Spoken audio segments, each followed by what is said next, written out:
A ver. Cariño mío, este amor que te tengo es puro y noble. A nadie lo entregaría. Este mi amor es solo tuyo. A nadie yo le daría. Este mi amor te pertenece. ¡Wow! ¡Qué linda voz tienes, Doris!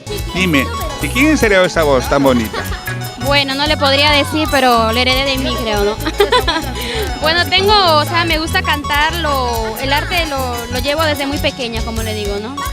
Me encanta mucho lo que es la música, me gusta estar cantando, mi pasión es la música, se podría decir.